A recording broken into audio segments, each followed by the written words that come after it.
Hello, my name is Jake Stevens, Associate Head Coach at Texas Women's University, home of the back-to-back regular season Lone Star Conference champions. Stay till the end to hear my three things every person needs to know about recruitment. Yes, there's players that are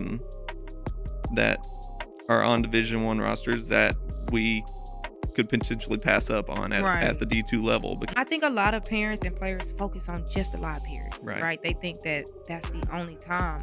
So I think the more you can get on the floor with a coach, like with a ball in your hands, the better you can tell your fit within that program.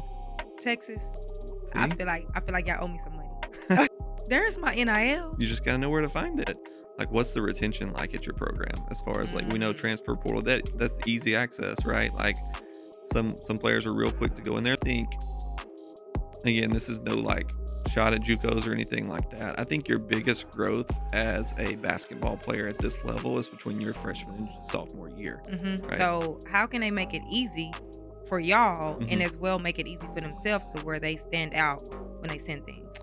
If a kid does go D2 and they want to go D1, I feel like their chances of doing that, they have to put up high numbers. Right. And I had a coach that told me, like, that's not true. If a coach calls and invites you to camp, like, they're serious about you. What should parents know about D2 that they don't know?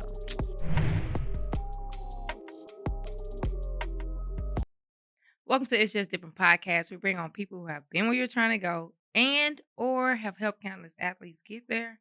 I'm your host, Ashley Roberts, your favorite coach that don't coach teams. I just bring on people to help you and to give you information. And we are taking it to the D2 world.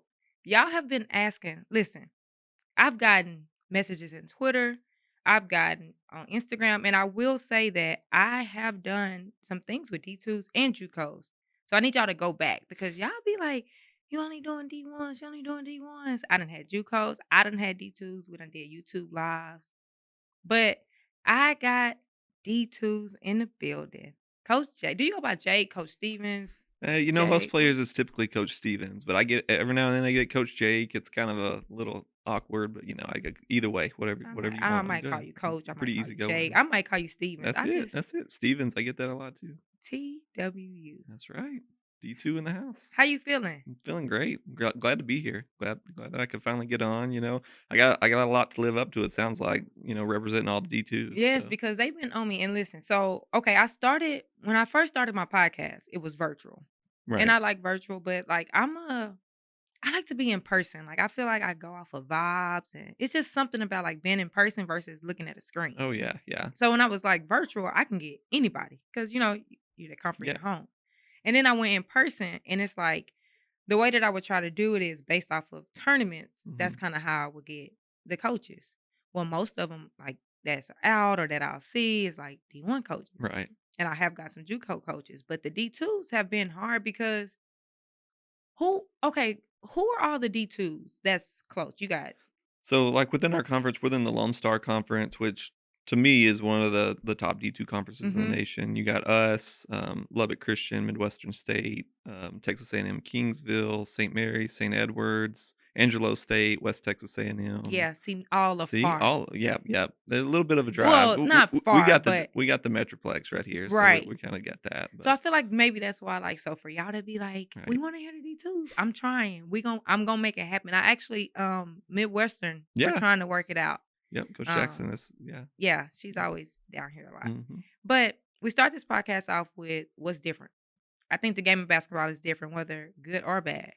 What would you say is different from D2 versus D1 with your experience coaching at the D1 level? Right. So I've gotten a little taste of both, and you can't speak, in generalizations, but for me, Division II, there's a great balance there. Yeah. As far as between the life and the basketball, the education, the basketball, whatever it may be.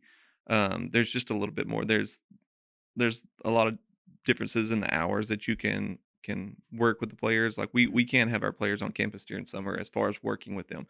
Now they can come do strength training workouts. We just can't coach them up on basketball. We're not having summer practices or anything like that, like most Division Ones do right now. So Mhm.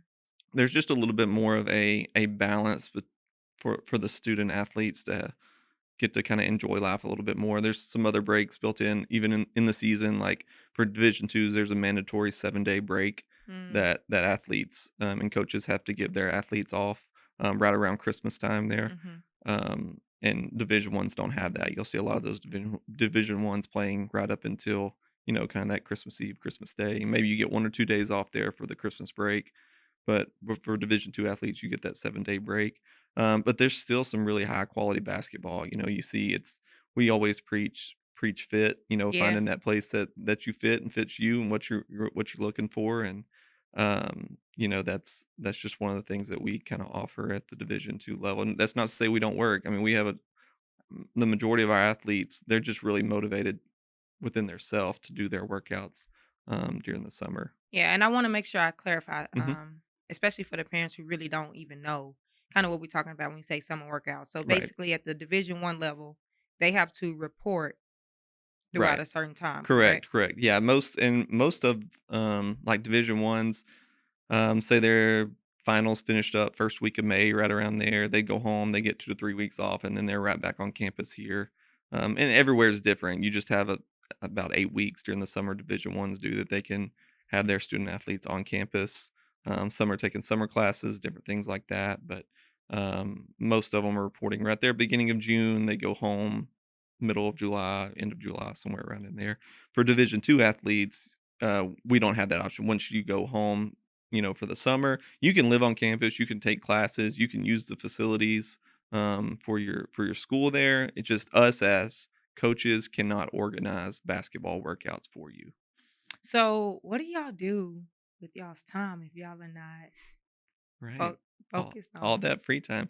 Well, for us, and everywhere is different, as Mhm. far as what they want their program to look like. But for us, a lot of our time right now, we're still finishing up like recruiting and things like Mhm. that for this class, and then we're getting a jump start on next year's class as well.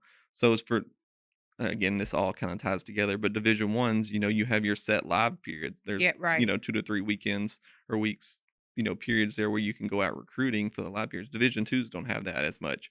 Like there's a lot more opportunities for us to go out to recruit at some of these smaller tournaments, like the Mhm. non-live period tournaments. Or not Givens, a big one that's coming up here at the end of June. That's right here in Dallas that we'll go to and be able to recruit at some of these smaller tournaments. So where we don't travel as much to say, Louisville, Chicago, Vegas, different, South Carolina, the big events like that. For us, those are good opportunities for us to get out and recruit. Man. And on top of that, Mhm. camps is the other big thing. Oh yeah, Yeah. true. And you just said something.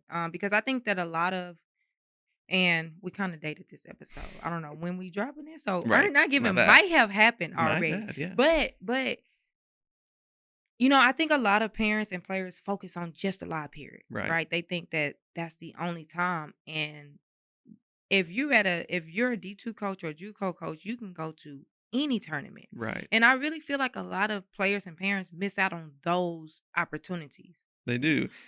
And for me, like, I love going to those events. Mhm. There's The that non-live period the or the non-live mhm. period, just because to me the athletes aren't putting as much pressure on Yep. performing. They're not out there like, they don't have as many eyes on them as far as like coaches. Like I'm trying to show out. I Mhm. got to drop 20 this game because all these coaches are right here.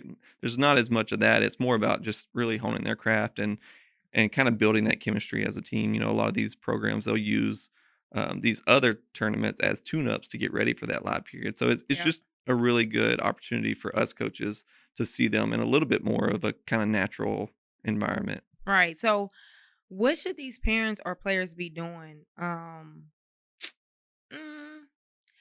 I guess if they don't like, if they want a TWU Right. or whoever a D2 or JUCO to come out and they don't know if they're going to be there, like what should they be doing to get coaches to these non-live period tournaments? I'd say the same thing they do for anything else as far as like a lot of times, everybody's got the graphics now that they can send out to coaches, send those to as many coaches as you can and include those non-live period events because Mhm. that's what we're looking for. Like we'll get a schedule for a program or for a certain recruit and we're looking for every event that they have where some programs will just put their live period events on there. Mhm. Like we want to see everything. That way we can see exactly where you're going to be, and we can kind of map out. All right, we know we can see this program here at this event. We can see this program here at this event, and we can kind of make a plan as far as which events we're going to go to. Right. Now, obviously a lot of these parents and players that they get on Twitter Hmm. and you'll see the coaches say where they're going to be or whatever the Right. case may be, and a lot of players and parents are sending it via DM or sending it via email. I'm sure that you get a lot of schedules. Yes. How do you go through those, vet them out, see which ones you act like, what games you gonna go to, like what does that look like?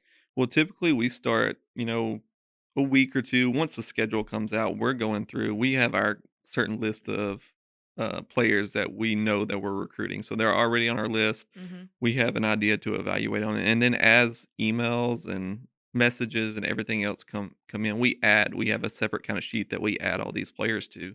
That all right, we have kind of our priority kids that we want to make sure that we get to see, and Mhm. then these other ones we'll try to slot in there. And a lot of times, these tournaments, you'll see um, the same kids kind of playing each Yeah. other. So there's opportunities there, but we just try to be prepared as much as possible beforehand so that we know, if I'm sitting on this court watching kid A and kid B emailed me and she's playing against them, like I know to be looking for that. And that way my head coach knows to be looking for them as well. So we Yeah. meet as a staff so that we're all on the same page. At least one of us.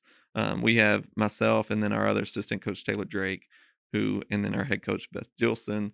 We usually typically have our graduate assistant out as well. So we can have up to 4 coaches out at one Mhm. time where we can between one of us, we can get eyes on a certain player to evaluate them. Congratulations on taking the first step, and that's watching this episode.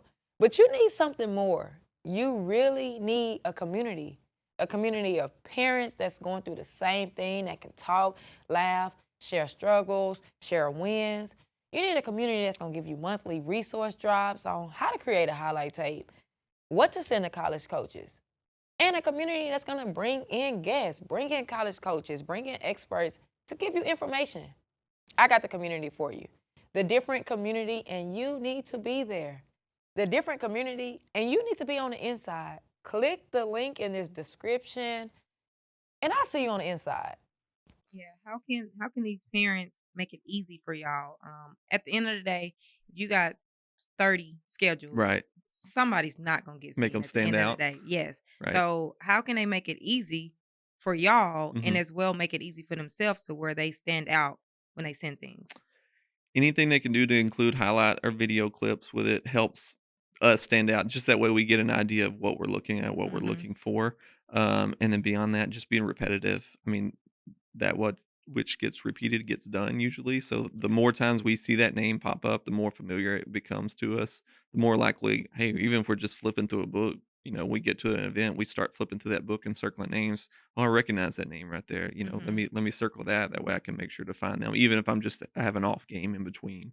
Yeah. So I think I read totally off topic. I just mhm. was sitting here thinking about it, but I think I read that you were at TWU before, right? Correct. Yes, I was. What is your coaching journey like? So, I started at the high school level, did that for a couple years, just realized that, teaching wasn't really I was teaching math, that STAR test, man, Ooh. it was a beast, so, decided I wanna kinda move to the college level, just kinda like that, the idea of working at the college level there, so, I had a friend of mine that worked in the athletic department at Tarleton, and I applied for a graduate assistant position there with the women's basketball team. Mhm. Was able to do that for 2 years with Coach Misty Wilson, which was a great opportunity for me just to kinda learn. And just side note, sidebar here, but any chance you get to those that are wanting to get into coaching or whatever it may be, if you get a chance to be a GA at a Division II school, and the doors are it's opportunities are endless as far as, like, what you're able to do. Like, at Mhm. a Division II program, you get so much hands-on experience. You're basically a second assistant a lot of times. So, you're not just running to get meals or, taking food orders or booking hotels or anything like that. Like, you're actually on the You court actually coaching. yeah. You're out recruiting, each and every weekend you wanna be. You can find an event to go to and graduate assistant go so for me, that was a great experience. Like, I jumped in the door I was in the door day 1, like, getting, like, hands-on experience at the college level, which was really helpful just within my career. Did that for a few years, and then Coach Gilson had an opportunity open up.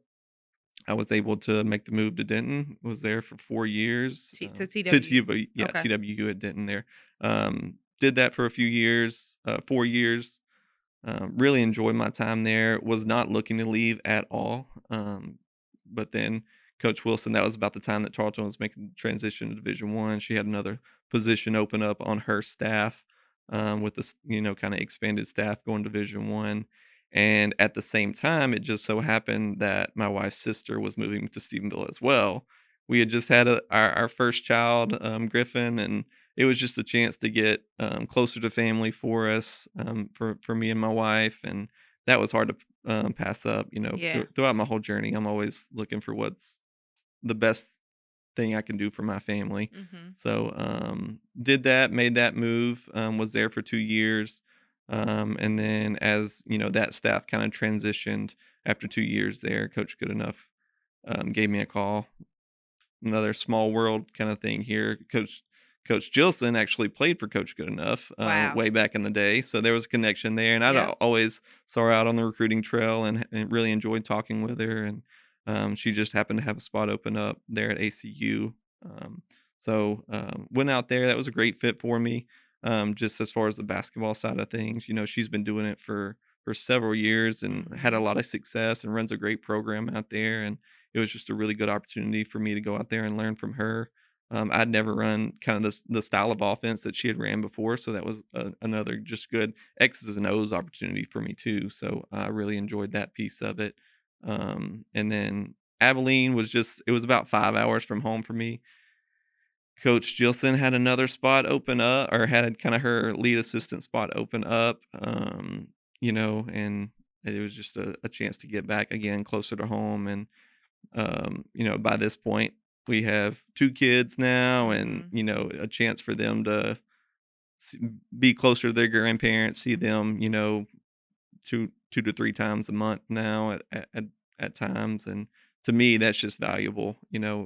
We talk about, players finding the right fit, right, for them. This Mhm. is kind of the right fit for me too. So I can't preach that to players, like, Yeah. find your fit, if I'm not gonna do the same thing for me in my coaching career, and for me and my family. So that's kinda where it led to us. And it was just an opportunity I couldn't pass up. A lot of these players that this past season were now seniors, the Ashley Ingrams, the Mhm. Scout Huffmans. I had either recruited to TWU the first time around whenever I was there, or even in Scout's case, coached her freshman year. She was, that last round of COVID kids and got 5 years of eligibility. So Yeah. it was kind of a full circle moment to come back around and get to see them and actually coach them for their senior season. And had a great year and really enjoyed it. That's dope. That's Yep. dope. I didn't realize. So you're from this area, like Well, from. East Texas. Oh, So okay. so I'm about 2 hours from home right now, little over 2 hours from home. Small town, Yeah. Oakwood, Texas, right outside of Palestine. Shout out. That was a real small town. So Let's see. What's close? Give me the closest. Palestine, Nope. Palestine. Okay. Tyler. Okay, Tyler. We're about 45 minutes from Tyler, so hour from Tyler, something like that. So Okay, I yeah. feel that. I feel Yep. that. So, what would you say? Being at ACU, Mhm. being at Tarleton, what's the biggest difference from the D2 level and the D1 level? Right. So as far as players go, recruiting, to be honest, the difference as far as players go, basketball wise, it's not as big as most people think. Like there's players. Let me think of how I want to say this. Yeah. There's players that are on Division One rosters that we could potentially pass up on at Right. the D2 level because Mhm. they couldn't help us at the time. And, Mhm. and there's so many factors that go into it, whether it's style of play, what our roster looks like at the time, as far as how many seniors we have, things Mhm. like that for positions. But um, the difference in level of play is not as big. There's not a big gap between D2 and D1. Mhm. Our talent level at D2, especially within our conference, at the top of our conference, is really, really high. And then, um, and you can just look at that, look at some of the exhibitions that have been played between teams at our level and then at the Division One level the last few years. I know like TWU's played some schools, Division I programs really close. Eastern New Mexico as well, Lubbock Christian, all these Division II schools are like competing and playing with some of these top level or mid-major D1s. Obviously you get up to the Power 5 level, there's that gap kind of Right. widens, obviously, but between that, and then if you're just talking like actual legislation and things like that, so Division II, you have fully funded is 10 full scholarships. Mhm. Division I, you have most programs, if you're fully funded, have 15 full scholarships. So Mhm. Division I programs, and it may have just changed. There's talk of it changing, but you're either full or you're nothing. Right. Like you're either a full scholarship kid or you're a walk-on. Division II, you can split up those scholarships. So between those 10 full scholarships I can break it up and give you like, all right, academics plus athletics equals full grant aid. So I may not be using all of that athletic scholarship money, so I can now move it over to another kid to help me fill my 11th, 12th, 13th, 14th, so that everybody kind of gets a piece of the pie as far as So that there's goes. 10 full scholarships, Mhm. but if you'll have 50. How many will you typically have on a team? Anywhere from 12 to 15. I mean, Okay. you can see larger rosters if you want, but we typically carry, 12 to 14. So let's say 15. So Mhm. technically there will be 5 athletes who technically won't have a full Right. ride. Mhm. But you could use some of the money from the You 10. can split up those 10 scholarships however you want. So if I want to give the certain amount across the board so that everybody has the same amount of money, I can do that. Or you can just chop them up different ways. And in most programs, you can pair your academic aid with that to help get each of those players to, close to a full scholarship. And not every program obviously is fully funded, so everybody Yeah. looks a little bit different. But thankfully we are like one of those that is fully funded. So we're pretty blessed in that aspect. But there's just you can that's the easiest way I can think to explain it So it though sounds is so like the better your grades are or the higher your GPA is, the more money you grades get. is very, very important. So there's a lot of scholarship opportunities, especially academically, and this goes for any school, but I just know kind of how ours work. But yes, there's scholarships anywhere from a lot of things that factor into it, but grades is a big one, obviously. Most schools you're gonna get some kind of academic money walking in the door, right? And then distance from the school is another thing that some places look for. Like there's a Boldly Go scholarship for TWU students. So like if you are outside a certain distance from Denton, then you get a little bit extra money as far as like academics go. There's ways, just different ways that you can kind of pair those. But yeah, certainly grades are a big aspect, and that's something that we're really big on. Last season they had the 4th highest GPA in all of Division II. Wow. And then this season we got even higher than that. They haven't came out with the rankings for WBCA yet, but I'm sure we'll be up there. We should be up there top 5. We had a 3.89, I think, GPA as a team during the fall, and we're at 3.86, I think, in the spring. So Wow. yeah, really, really proud of our academics here. Okay, so break this down for me. So Mhm. let's say, okay. So how can a parent make sure that their athlete is getting? Okay, I don't even know how to ask my question. So Yeah. basically, let's say I'm going to TWU Mhm. and you're offering me full ride, which is Right. but you're going to pair academics and Mhm. athletics. Right. Let's say I graduated top 10% of my class. So that means I can get a lot of academic money, right? Mhm. Yep. But if you're not going to use all of that, how do I get the rest of that? Did that make any sense?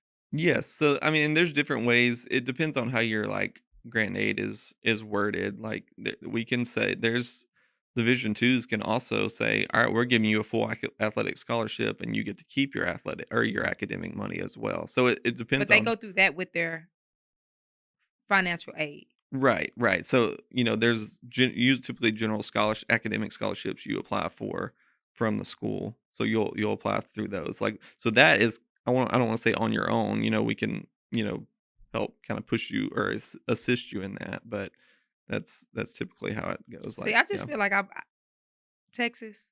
I see, feel like y'all owe me some money. I'm just saying. there's always I money don't out feel there. like I There's got all always my money money. out Now there. that I think about it, There's always money out there. like there's my NIL. You just gotta know where to find it. You Like Hey, I'm looking for NIL as a coach, right? That's what I'm looking for. are you? No, I mean You might I as want well at to, this right? point. Yeah. Like I'm just sitting here thinking as we talking, like, and I did. So when I was in high school, I got a lot of like hmm scholarship money because like just my grades, I was filling out different things. Right. But now that I just think about it, like I don't even know if I'm even making sense, but I don't know if I got all It's my like, where did that academic go? like You're asking where that went? did my mom and daddy did they forget to do something? Like Right? I got the No. full ride, but I feel like was shorted some money. Yeah. And who knows? And it changes like every year. You know how everything goes too. The NCAA, At this they're going all point, over the place with it. But I'm yeah. just trying to get some NIL. I'm trying to Right? get I something. just need a little bit of something. I'm just over it. Okay, so I gotta say this. hmm And I really wanna have this conversation because I'm probably gonna be on the other end of this spectrum. I feel like if a kid wants to go hmm play Division 1 basketball, I'm going JUCO over D2. Right. What's your thoughts? And I want you to be honest No, too. I'm gonna be honest. Yeah, I think that's your best option. And I heard Austin mention this I think in his podcast or interview was, that's you can get recruited throughout the year, right? You can have those open lines of contact and communication.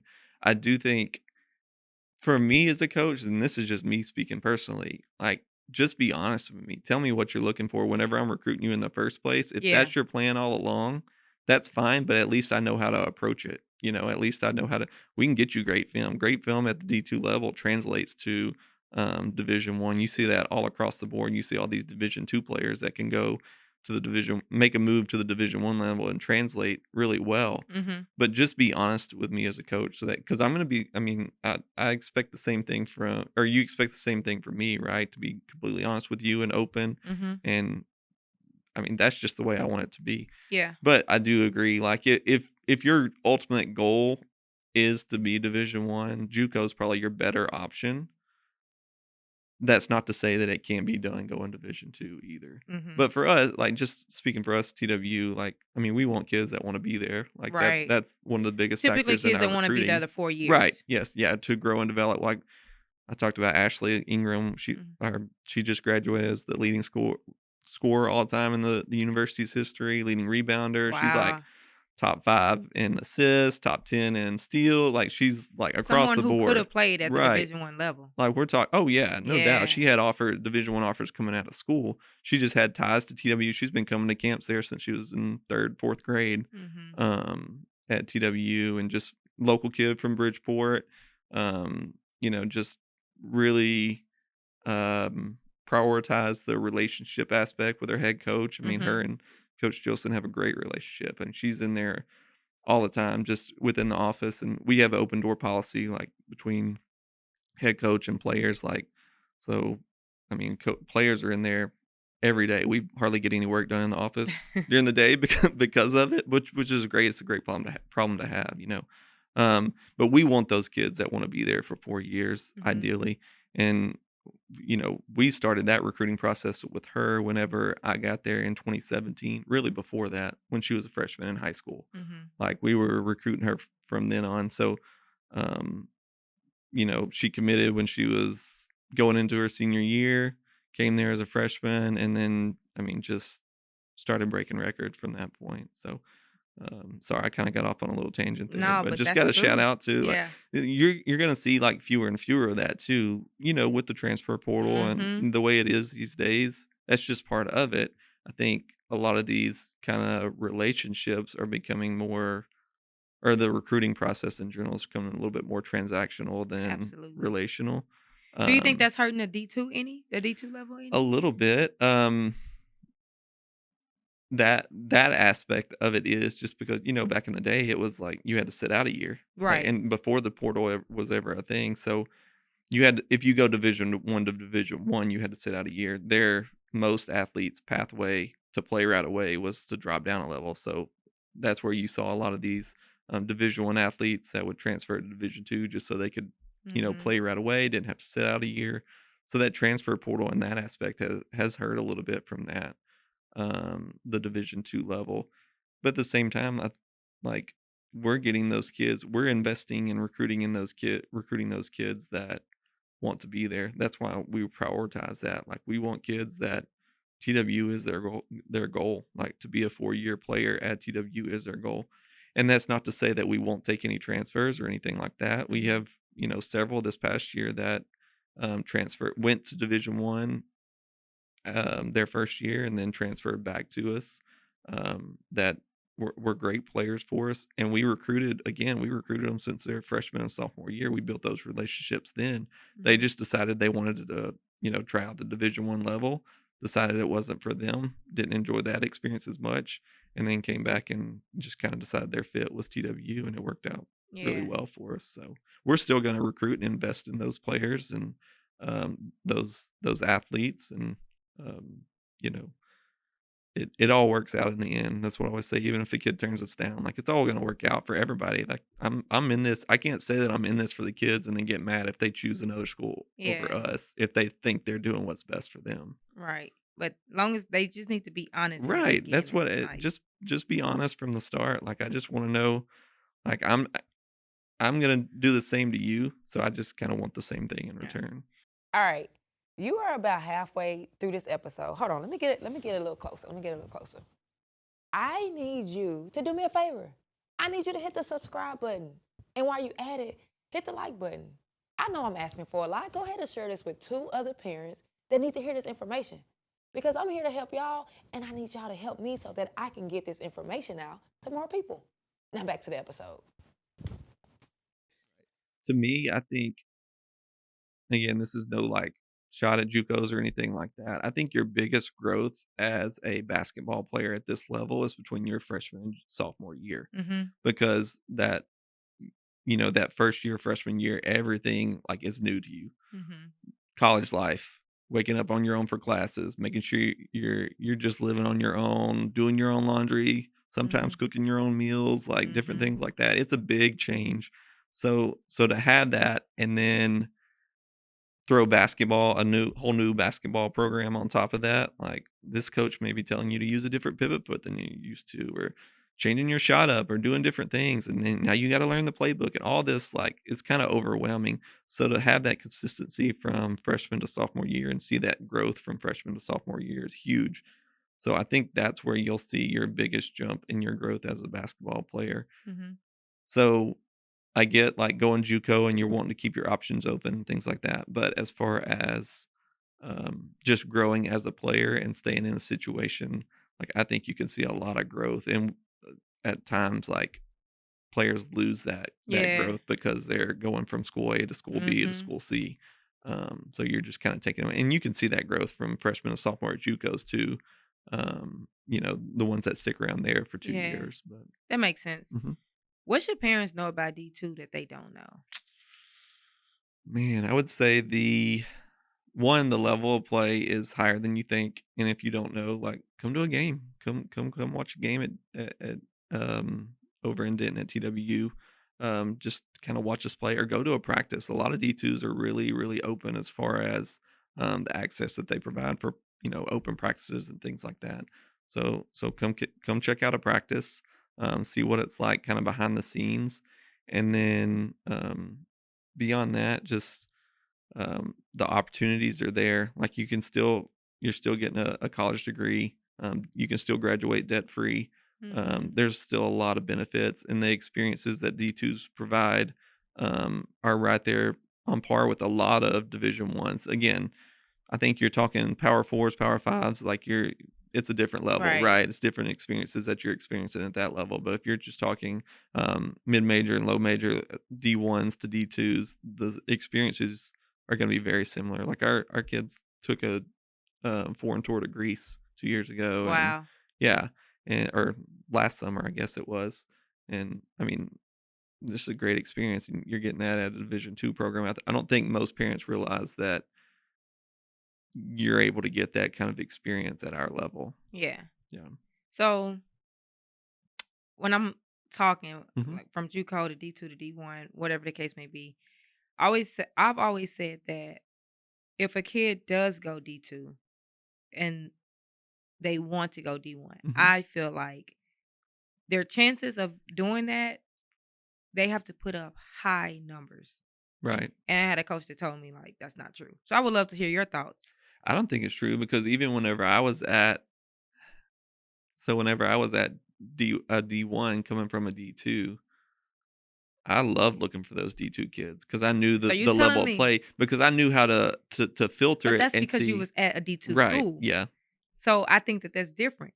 But I these coaches Mm-hmm. that are at the D1 level, when they are looking in the portal, Right. you're telling me that they're going to,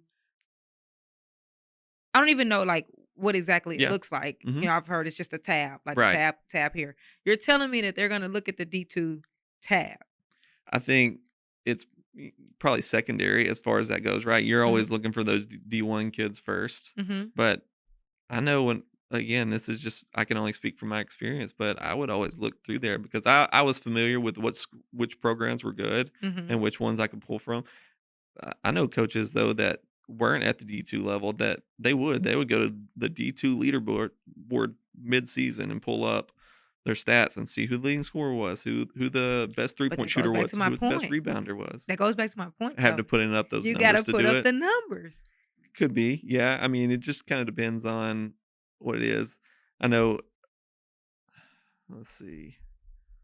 I just feel like, You do at some level. Yeah. And I remember the point that I don't remember if it was you or Austin, one of y'all made about like every day in practice you're going against these. yeah, I think it was Austin because Austin. they Mhm. had so many kids that had Division I offers, but Mhm. you're going against those players every day. So that is part of it too. I'm sure you may see a little bit more Division I depth, but I'm Yeah. always, even as a coach, I'm always looking at fit as far as like style of play. So like Yeah. I know, this JUCO may not play my style of play, so I'm going to look at this Division II Yeah. rather than, as far as that goes. But Yeah, and as you say, like I feel like fit is always mentioned in right. every single episode. Yeah. How can parents how do they know what the right fit is? Like how can Right. they decide like what does that look like of determining what the right fit is for their athletes? I think watching them play is a big thing, and watching one style of play, and then watching the coach on the bench is one big thing. And to that point, going to elite camps, and I'm saying that just because for us and all the programs that I've been a part of, like we try to run our camps as close to a college practice as possible as far as our coaching style. Like typically we're the ones out there doing the coaching, and we're looking to see how you as a player respond to our coaching style, because everybody likes a different coaching style as far as like how they're talked to or how they're coached up, how they're taught on the floor. So I think the more you can get on the floor with a coach, like with a ball in your hands, the better you can tell your fit within that program. And then watching them play live to see like where does your game fit in, like because if you're just straight catch and shoot shooter and this is a team that's very inside post oriented or very like downhill drive oriented, you're probably not going to be the best fit. You're not going to enjoy your time there, right? Every day in practice. And then on top of that, find a connection to ask a player behind the scenes as far as like that's been a part of that program what it's really like, because again, a callback, but I think it was Coach Love had said, some players or programs really roll out the red carpet and they're trying to show the best and the biggest and the brightest on that day. But you got to see what it's like, on day 52 there of, what's this coach like whenever we just coming off of a 20-point loss or Yep. something like that? What's it going to be like? And we want to be consistent. Like as a coaching staff, that's what we preach is like consistency. So you want to know that same thing from your coaching staff as far as what am I going to get day in and day out from them? Am I going to be able to, is it going to be an open door policy? If I'm having a bad day, can I go in and talk it through with the head coach, or is that kind of a closed door? No, I got to set a meeting with them each and every day, or getting to know the camp, Yeah. getting to know the coach. Right. And first of all, I gotta shout you out because you've been listening to the episode. I have, yeah. You done talked about I gotta tune Austin. in. Y'all need to watch New Mexico's episode. Right. Love, like, see, listen, you listen to the episode. I'm a fan. I appreciate that. Yeah. Now you mentioned camps. And probably by the time this release, we'll probably be done, had our first half of camps done. Going into a live period, going into the second half, July camps.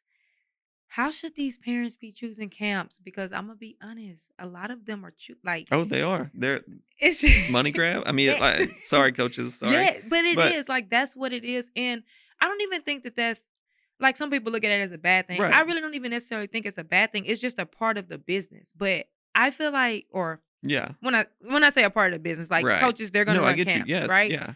But I feel like it's up to the parents or up to someone to help the parents understand which camps they can actually go to because you can get offers from camps. Oh, Like absolutely. We you, offer a kid from camp, and most programs do. Like, I mean, you'll see that every time, all the time.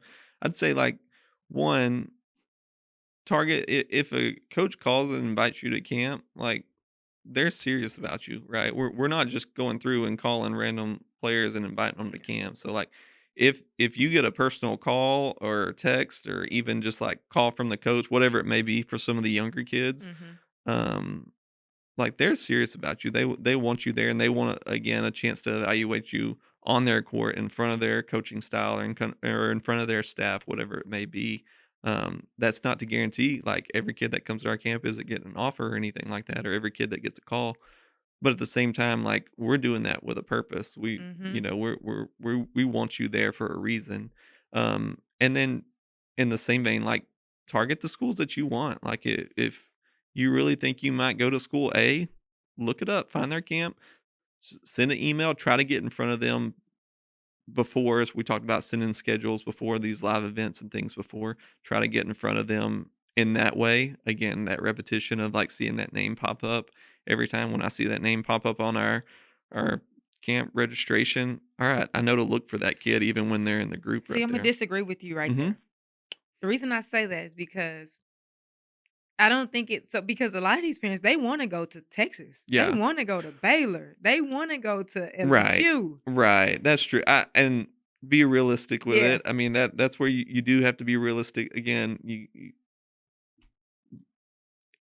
it's tough because I'm trying to it's so tough I don't because want to be and the way that speak out of okay, turn there, but right, yeah. and I get you, but the way that I always try to tell, I always have my little rule of like 8th grade and below, Mhm. go have fun. Right. Go do if Oh, you yeah. want to go experience, if you got the money to travel here to Oh, travel there, then certainly. go do it. But I feel like high school, Mhm. like you should really be intentional about the camps you're going to. Oh, You should absolutely. really Yeah. be realistic. And it's not to say you're not going to Texas. It's not to say you're not going to any of these Right. schools. But again, be honest. If you haven't heard anything from them, if your AAU coach haven't told, like That ask was the questions. other thing I was gonna say, like, ask your coach, Yeah. because they're the ones that are probably more than you or anybody else talking with these Mhm. college coaches. They know who, is calling about certain players, so they can kinda direct you in a direction. "Hey, they did, bring your name up a couple times. Why don't you Right. go think about this school or this program?"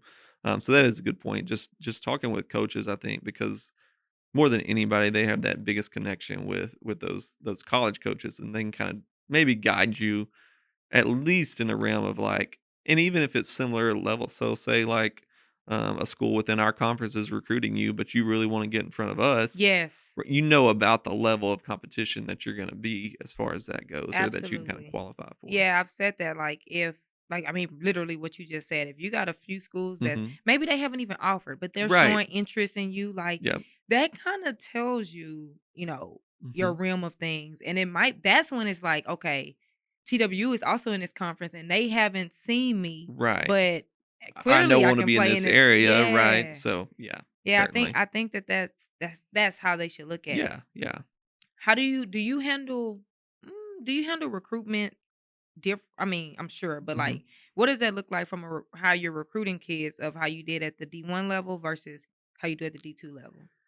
And I touched on it a little bit earlier, but as far as like the different lab peers, I mean, there's different Yeah. opportunities that we have that Division 1 coaches don't have, and we have to be smart to use those as Division 2 coaches because, I mean, to be honest, we don't have the funds or the staff to go to Indianapolis and Yeah. send somebody to South Carolina and send somebody to Louisville, all these different places. So we may go to some of those, like we may pop up at some of those, but we're not hitting every one, and we're not able to as much quote unquote sit on kids as far as like go to every game of every tournament of theirs. So we try to do the bulk of our evaluation, earlier than that.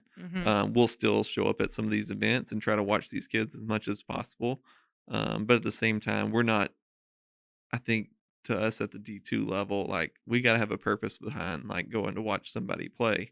We're not just being seen to be seen, if that makes sense. Yep. Which I think can be the case at some Division 1 places. Like you're out because everybody else is out. Rather here, if we're going out to recruit. We're going out to find some people, and it may be network, and it may be different factors that kind of factor into what events we're going to. But we're not going out just because everybody else is going out, if that makes sense. Yeah, no, that makes sense. Yeah. And I don't even know. I mean, I guess I can. Mhm. Yeah, this isn't illegal. So Yeah. I have a community. Yeah. It's called the Different Community, Mhm. where parents are in there. I help them really just save time, money, and stress. So Yeah. I'm giving them a lot of different information. And I said that I wanted to start, if there is a school that I feel like somebody in my community fits, I can I'm not gonna talk about what I'm talking about, but I want to shout them out. So I'm just gonna tell you Mhm. about Kaylee. Okay. Kaylee Rogers. Okay. Is this illegal? Possibly. Yeah. I know we Like, can't publicly I'm comment like, on is this certain illegal? players. Well, even if you're not commenting, Right. that's legal, right? I think so. We're just gonna roll with Right. it, and it's the podcast. Yeah. You're not commenting, you ain't Right. giving no comments, but I'm just here. Kaylee, you just here to Yep. listen. That's it. Yeah. Kaylee Rogers is with Team Leg Select 40. Shout out to you, Kaylee. Mhm. Keep doing your thing. And I think she'll be a great fit for TWU. All right. There All we right. go. Easy enough. Hopefully that's not illegal. No, We gonna keep Right. right on rolling.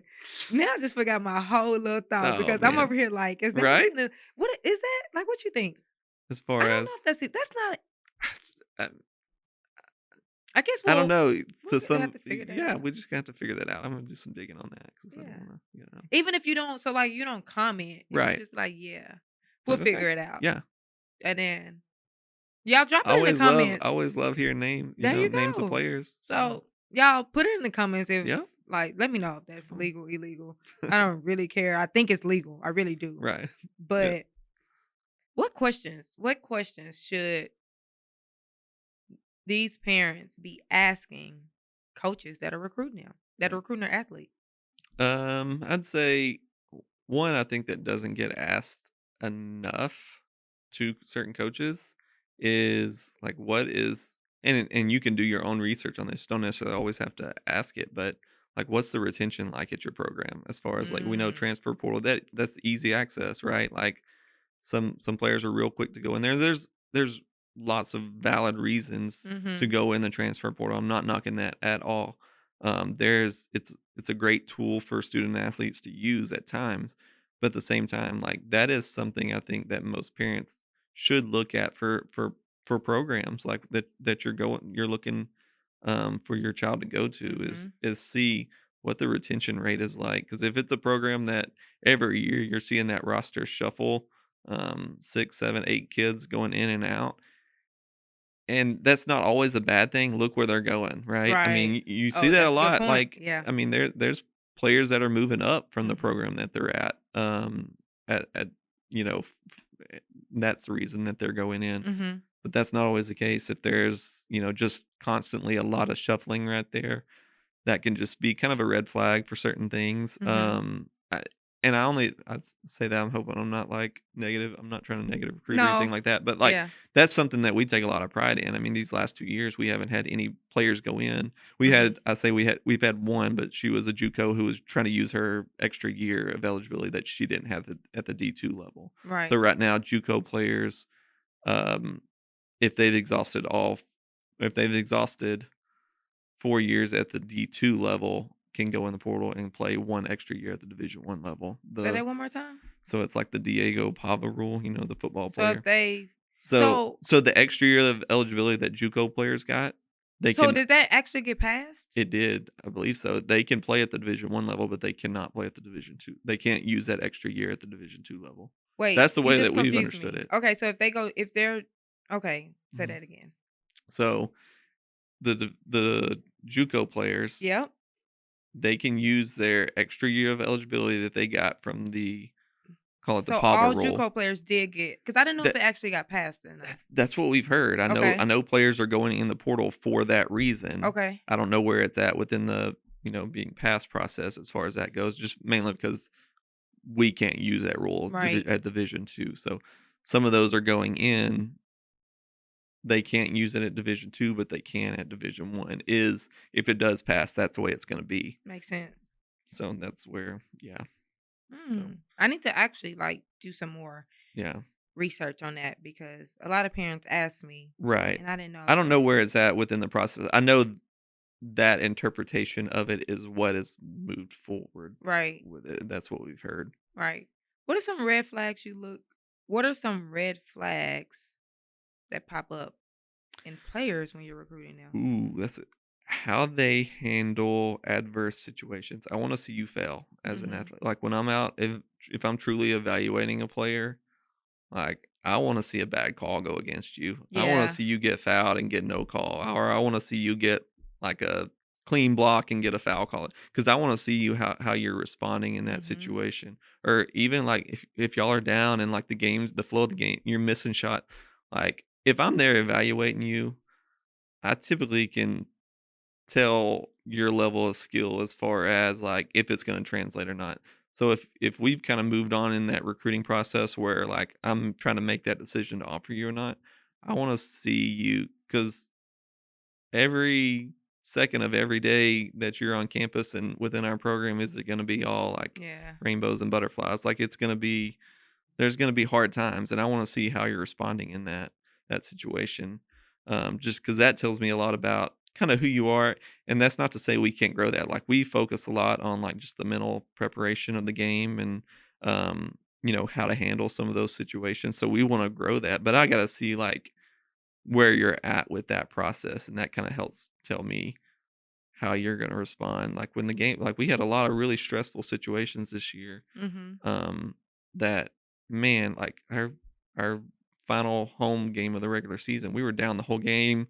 Other teams not missing, like they're hitting everything, but our team just stayed composed the whole game. And a lot of that's just the players that, again, we kind of, that's one thing we focus on in recruiting, and then two, just developing that throughout the season. So that's Yeah. one thing I really look for. Now you said that when recruiting, you can quickly see, Mhm. if their game Right. translates. How? Say I wouldn't say I did say quickly, but like there's just it's hard to say. Like sometimes it's just how you're moving with the ball, like your kind of hand-eye coordination. I can usually tell how confident you are with the ball in your hands. Is that defender taking a step or two up on you? Are you panicking? Is there like a little bit of stress in your body? Are you backing up? And then how confident you appear on the court goes a long way to me, as far as, do you look like you belong out there on the floor with that certain level of competition? And then just, basic skills, whether it's that first step, you're trying to beat somebody with that first step, any combo moves you're able to put together. And then your decision making. That's the other thing I'm really looking for when I'm watching, is your decision making. I don't need to see 18 different finishes that you've been working on that you make 3 times out of 10. Like I want to see you make the right play 9 times out of 10. Yes, and the decision making, that's the big one. Right. Like a lot of athletes don't understand how important that is. Oh, it's How important that one more is. Mhm. How important just getting the right shot. Yep. Less dribbles Yes. to get to a quicker spot. Right. Like someone, we want to take 10 dribbles in one spot. Mhm. The decision making is key. I need to see that purpose behind what you're doing. Like, Yeah. are you taking all these, like, like you said, these combo dribbles to set your defender up? Like, is there anything you're actually doing with that? Because I mean, there's purpose behind that sometimes, as far as shifting your defense over. You're waiting for the help side to shift or something like that. There's always reasons for it. I need to know why you're doing it, though. And then, like you said, like, are you driving in there and shooting over 3 people, a contested layup that gets blocked when there's 2 of your teammates standing wide open on the 3-point line? And it's sometimes that's harder for us as coaches to evaluate than anything else, just because we don't know what you're hearing from your club coach, right? True. Maybe that's what they're wanting from you right there. Maybe that's what they're teaching, especially defensively. Like, I don't know what your defensive principles are that you're working on every day in practice. Like, maybe that wasn't your rotation on that baseline drive right there. Maybe that was your teammates and you were in the right spot when it was really your teammate that was off.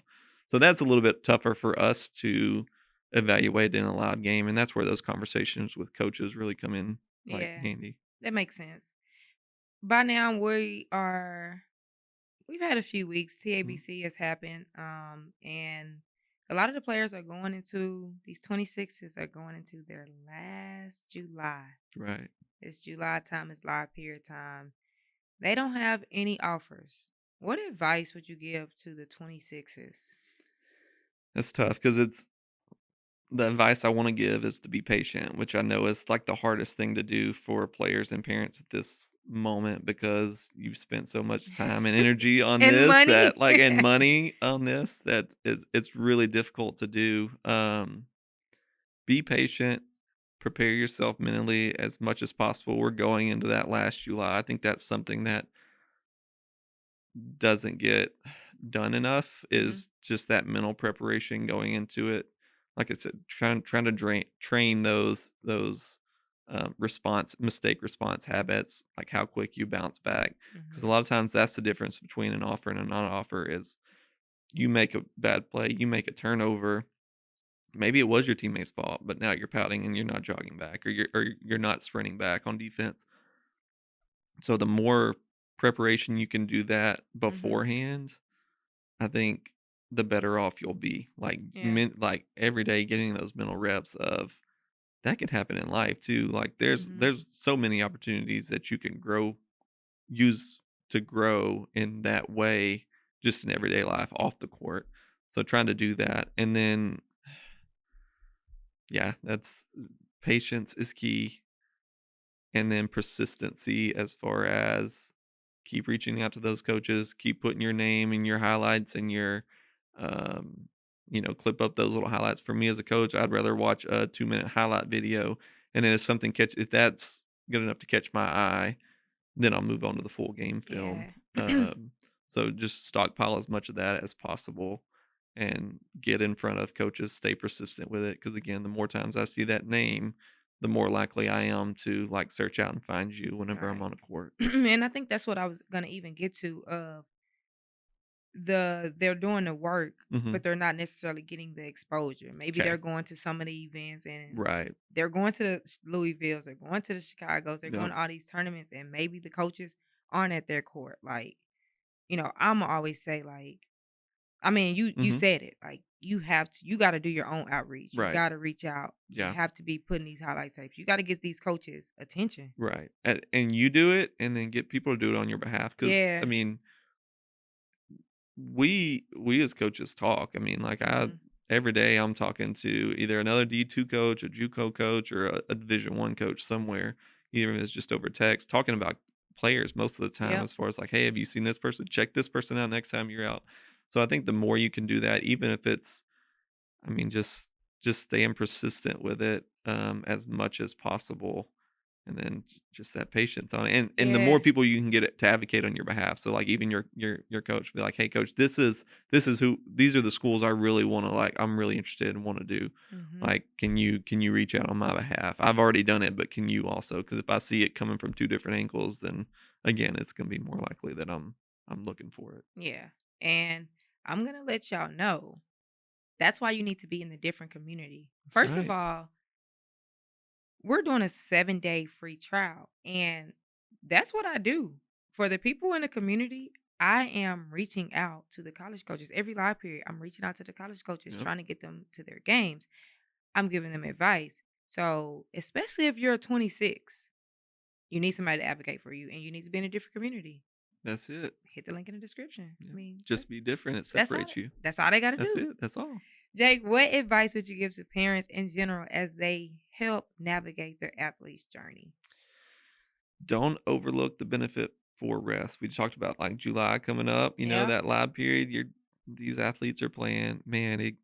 it wears on them as far as playing 6, 7, 8 games, back to back to back days like that. I mean, don't overlook the benefit of rest for the body and recovery for the body. And then same thing for just mentally, like let them unplug. Don't put pressure on them. Let them be kids. Again, I talked about, I, I preach it, the work on the balance, and Mm-hmm. that's a big advantage to Division II. I feel like is just I think we do a good job of prioritizing that overall wellness, and I think that's a big part of success as well, is just finding that right balance of, because and you see it when you go out and watch these tournaments. Those first couple days, man, some of these players look great, but by the time they're playing game 9, 10 in a row, it's you see some Yep. tired legs out there. Mm-hmm. So yeah, rest and recovery. I feel it. Yeah. Before we end, everybody watching, they need to know about TWU. That's right. Can you look in that camera Right there. and tell the people whatever you want them to know about TWU, about TWU, about Right. you? Hey, TWU's a place to be. I mean, we're on. I wouldn't even say we're on the come up. I mean, we're there. Like, we're back to back to back regular season champions, 34-2. Mm. Like, I mean, that's D2's where it's at. I will just say, like, I mean, obviously I came back. That's where it's at. TWU's, again, great place, great program. Everybody preaches it, but we truly do. We're a family. We care about you. We love you. Open door policy between the coaches. Coach Gilson, all-time winningest coach in the school's history. Played in national. We're playing for national championships here. That's all I can say right there. We're playing for national championships. And I don't think it get no better than Right? that. Everybody want to play That's for why you national do it, right? championship. That's why you do it. You gotta have the rings. You man. gotta have the ring. You gotta have the rings. I appreciate you. Yeah. This episode was good. I hope so. It was. Hope it gets some views. It was good. I definitely enjoyed it. I need to hear y'all takeaways. So Yeah. drop your takeaways in the comments. I read the comments. I read all the comments. So drop your takeaways. I'm gonna respond. You watch, I need you to subscribe. I need you to hit the like button so that more people can see episodes like this, because right. everybody needs this information. Everybody needs help. Be sure to subscribe to the channel. Hit the like button. If you're on Apple, Spotify, make sure you follow it. And y'all watch the episodes, you know what I'm going to say. If you're not following the page on Instagram, I don't know what you're doing. Follow the page.